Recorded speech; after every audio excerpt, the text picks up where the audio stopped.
בואו נתבונן בטבלה המחזורית המכילה את מספר המסה של היסודות. ניתן לראות שני מספרים, מספר האטומי ומספר מסה. לדוגמה, ביסוד כלור 17 הוא מספר אטומי ו-35.5 הוא מספר המסה. נשאלת השאלה, למה מספר המסה איננו מספר שלם? הסיבה היא שלאותו יסוד יכולים להיות אטומים בעלי מסה שונה. אטומים אלה נקראים איזוטופים. מספר המסה בטבלה הוא ממוצע של המסה של האיזוטופים, ולכן איננו מספר שלם. מהם האיזוטופים של יסוד מסוים? לאותו יסוד יכולים להיות אטומים עם מספר מסה שונה. כלומר, אותו מספר פרוטונים, אך מספר ניוטרונים שונה. אטומים אלה נקראים איזוטופים של אותו יסוד. לדוגמה, למימן 3 איזוטופים בטבע, בעלי מספר מסה 1, 2 ו-3. בואו נראה את סמל האיזוטופים.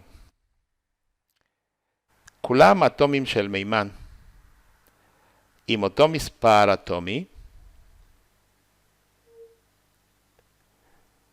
אך מספר מסה שונה.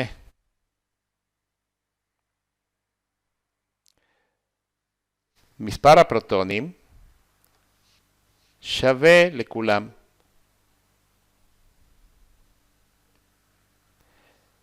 מספר הניוטרונים שונה. 2, 1 ו-0 בהתאם. שימו לב, מספר הפרוטונים זהה, ולכן מדובר באותו יסוד. רק מספר הניוטרונים שונה.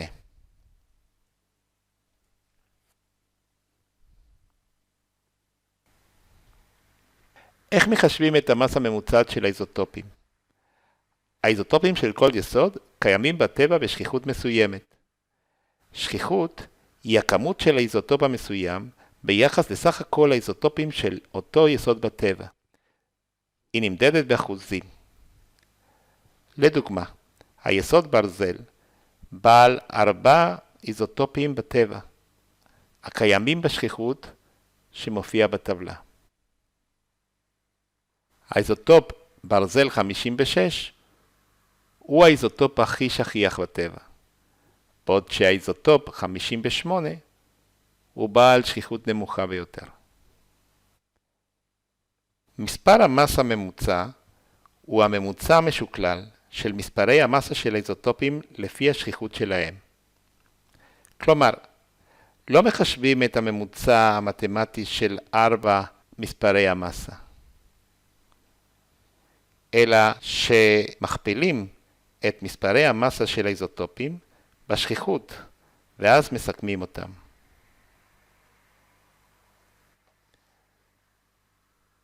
סכום של מספרי המסה כפול השכיחות חלקי 100.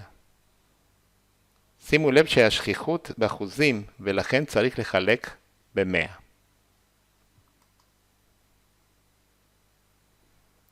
במקרה של ברזל, הנה החישובים והתוצאה שהתקבלה. התוצאה שהתקבלה קרובה מאוד ל-56 כצפוי, מכיוון שהוא האיזוטופ בעל שכיחות גבוהה מאוד ביחס לשאר האיזוטופים.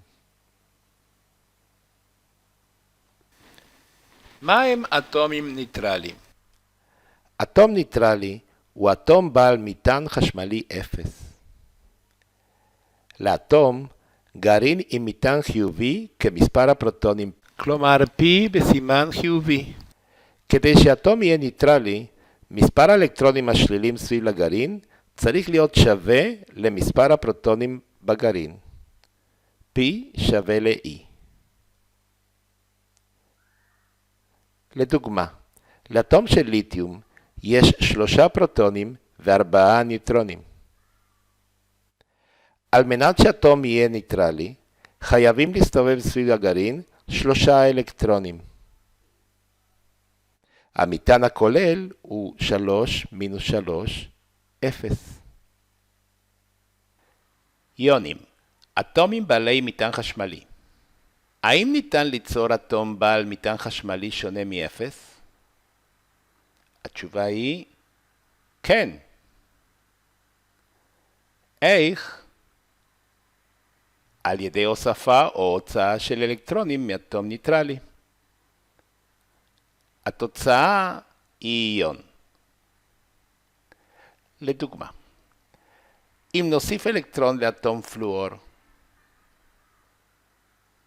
נקבל איון שלילי פלואור מינוס. שימו לב, המטען זה מספר הפרוטונים פחות מספר האלקטרונים.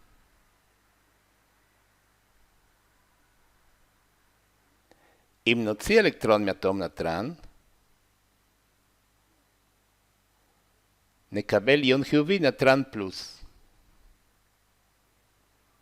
המטען הוא פלוס 1. אז בואו נגדיר איונים. איונים הם אטומים או קבוצת אטומים בעלי מטען חשמלי שונה מ-0. הסמל. רושמים את סמל היסוד ובפינה הימנית העליונה המטען, מספר וסימן. אין צורך בכתיבת מספר 1, כלומר, רושמים רק את הסימן.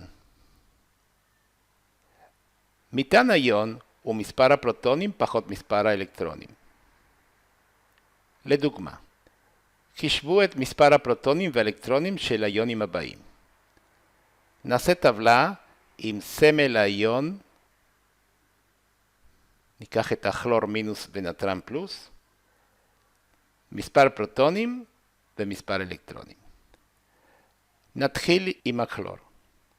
מספר הפרוטונים הוא מספר האטומי, 17.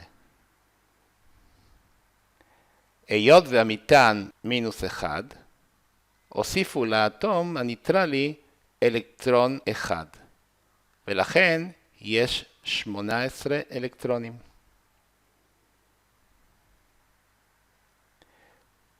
נמשיך עם הנתרן. מספר הפרוטונים של הנתרן הוא מספר האטומי, 11.